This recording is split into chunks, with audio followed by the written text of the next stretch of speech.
আবার কবে দেখা হবে আমি জানি না, তবে একটা দাবি করে যাব, আমি সাইদি আল্লাহর এক নগণ্য গোলাম। যেদিন আপনাদের কাছে খবর হবে সাইদি পৃথিবী থেকে বিদায় হয়েছে, আমি আপনাদের কাছে শুধু দোয়া চাইব, আপনারা প্রাণ ভরে আমার জন্য দোয়া করবেন। আল্লাহ রাব্বুল আলামিন কিয়ামতে আমাকে যেন ক্ষমা করে দেন, আল্লাহ পাক তার জান্নাতের ভিতরে যেন জায়গা তৈরি করে দেন। আমি শুধু আপনাদের দোয়া চাই।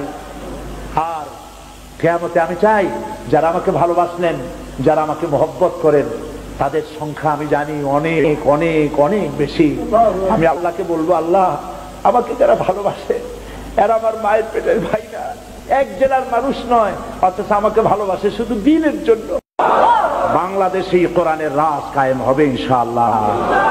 যারা বিরোধিতা করছো, 5 পাতা 6 পাতার পত্রিকাটা বাইর করিয়া সমান ইসলামের গাল দিতেছো, তোমাদের নাকের ডগার উপরে কালেমার পতাকা পথ পথ করে উঠবে ইনশাআল্লাহ।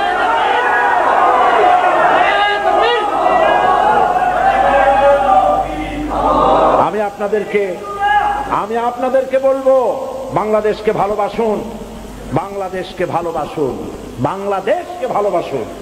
এবং এই দেশে যতদিন থাকবেন আল্লাহ আপনাদেরকে রাখুন, ইমানের সাথে রাখুন। বলি আমিন।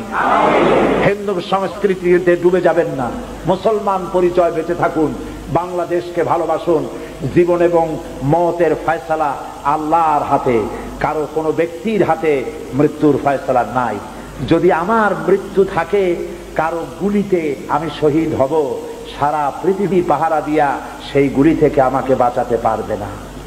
আর যদি আমার জন্য কোনো গুলি আল্লাহর পক্ষ থেকে বরাদ্দ না থাকে, সারা পৃথিবী বৃষ্টির মতো আমার প্রতি আমাকে লক্ষ্য করে গুলি ছুড়লে আমার একটা পশমও হেলাতে পারবে না। এটা আমার ঈমান, এর নাম না।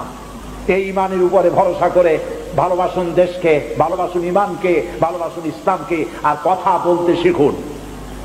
বিরুদ্ধবাদী কারা? সামান্য কিছু লোক। আজকে বিরোধিতা করেছে কারা? আর মাহফিলে কত লোক? এই লোকগুলির বাড়ি কোথায়? নোয়াখালী। বাড়ি এই লোকের বাড়ি কোথায়? নোয়াখালী। এদের বাড়ি ঢাকায়। বাড়ি কোথায়? চিল্লাগঞ্জ।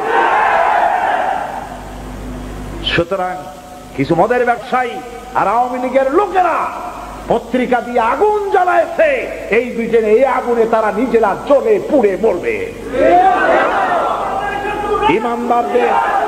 ইমানদারেরা ঈমান নিয়ে বেঁচে থাকুন, মহব্বত নিয়ে বেঁচে থাকুন, ভালোবাসা নিয়ে বেঁচে থাকুন। এই দেশে শান্তিপূর্ণ ভাবে বেঁচে থাকুন।